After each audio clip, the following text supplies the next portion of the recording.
السلام علیکم ورحمۃ اللہ وبرکاتہ۔ رب اشرح لی صدری ویسر لی امری واحلل عقدۃ من لسانی یفقہوا قولی۔ عزیزی بہنوں، آج جو موضوع آپ کے سامنے پیش کروں گی وہ ہے اصلاح معاشرہ۔ اس سے پہلے کہ میں اپنے موضوع کی طرف آؤں، میں آپ کو اپنے عنوان کے بارے میں تھوڑی سی وضاحت کرنا چاہتی ہوں۔ عزیزی بہنوں، معاشرہ افراد کے مجموعے کا نام نہیں بلکہ افراد کی حاصل ضرب کا نام ہے۔ یہ ہمارے ذاتی تعلقات کے پھیلاوے کا نام ہے۔ جو کچھ ایک فرد واحد پر وارد ہوتا ہے وہ ہماری سوسائٹی میں پھیل جاتا ہے۔ جنگوں کے اسباب اور معاشرے کے انحطاط کی وجہ افراد کے ذہنوں میں مقید ہوتی ہے۔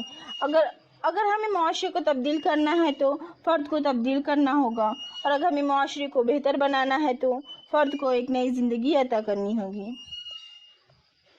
کسی شاعر نے معاشرے کے بارے میں کیا خوب کہا ہے: طوفان کے بعد اہل تدبر کو ہے فکر، ساحل کا تھا قصور، دریا گیا غلط۔ افراد ہیں غلط یا غلط ہیں تصورات، یا اس معاشرے کو ڈھالا گیا غلط۔ قرآن کریم میں اللہ رب العزت فرماتا ہے: کنتم خیر امۃ اخرجت للناس تأمرون بالمعروف وتنہون عن المنکر وتؤمنون۔ تم وہ بہترین امت ہو جو لوگوں کے فائدے کے لیے وجود میں لائی گئی۔ تم نیکی کی تلقین کرتے ہو، برائی سے روکتے ہو اور اللہ پر ایمان رکھتے ہو۔ اسی طرح قرآن کریم میں مسلمانوں کے باہمی تعلقات کی بنیادی ذمہ داریوں کو بتاتے ہوئے ارشاد فرمایا گیا: والمؤمنون والمؤمنات بعضهم اولیاء بعض یأمرون بالمعروف وینہون عن المنکر۔ مومن مرد اور مومن عورتیں آپس میں ایک دوسرے کے مددگار ہیں، وہ نیکی کی تلقین کرتے ہیں، برائی سے روکتے ہیں۔ عزیزی بہنوں، اصلاح معاشرہ کے لیے اسلام نے مسلمانوں کو اس بات کی بطور خاص تعلیم دی ہے وہ اپنے گرد و پیش کا جائزہ لیں اور جو خرابیاں در آ رہی ہیں ان کے سدباب کی فکر کریں، کیونکہ جب ہم معاشرے کی اصلاح اور اس کی بہتری کی فکر کریں گے تو اس کے نتیجے میں افراد بھی پاکیزہ سانچے میں ڈھلیں گے اور نوجوان بے راہ روی سے بچیں گے، کیونکہ یہ ایک حقیقت ہے کہ ہماری موجودہ نسلیں تعلیم و تعلم سے دور ہو گئی ہیں اور مزید دور ہوتی جا رہی ہیں۔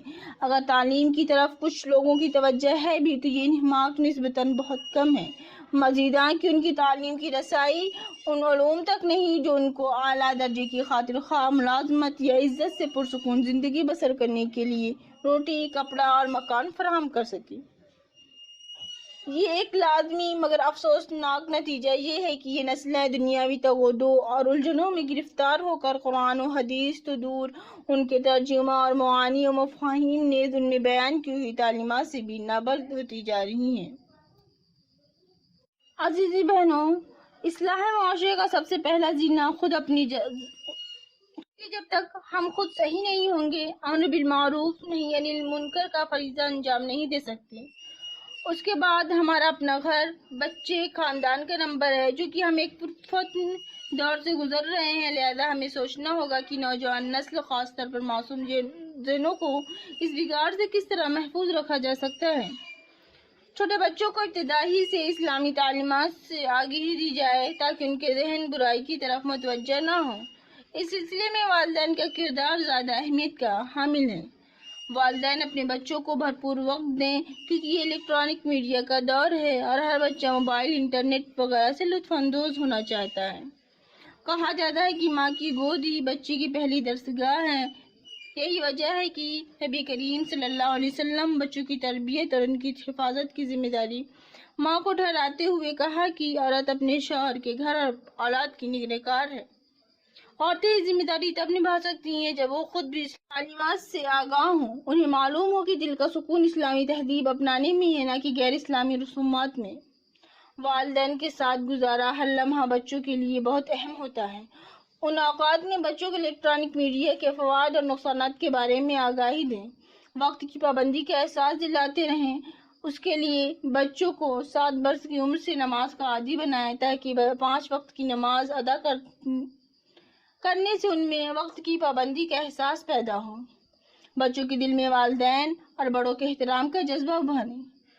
اس کے علاوہ عقیدہ توحید، بندگی رب اور فکر آخرت کے بارے میں بھی معلومات فراہم کی جائیں تو کوئی وجہ نہیں کہ ان کی تربیت میں کوئی کمی واقع ہو۔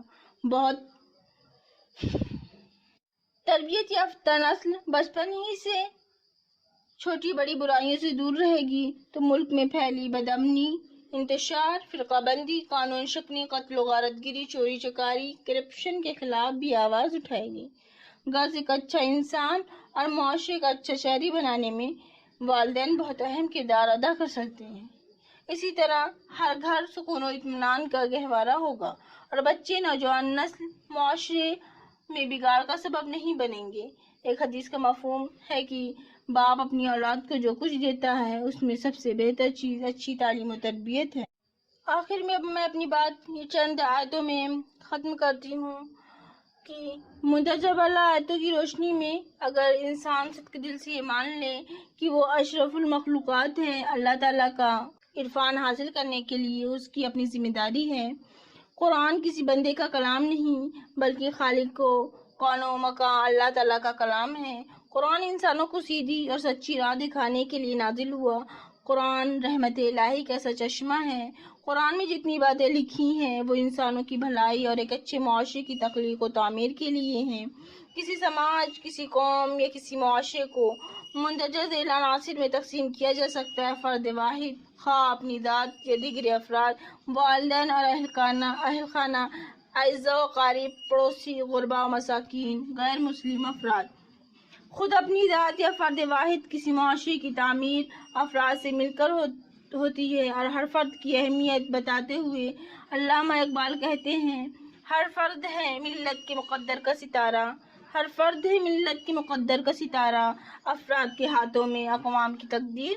اگر ہر فرد اپنی جگہ درست ہو جائے، یعنی وہ باتیں پسند کرے جو اللہ کو پسند ہے، ان باتوں سے کنارہ کشی اختیار کرے جو اللہ کو پسند نہیں ہے، تو خود بخود ایک خوشگوار معاشرہ پیدا ہو جائے گا۔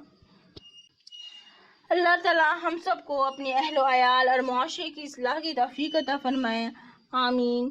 وآخر الدعوانا الحمدللہ رب العالمین۔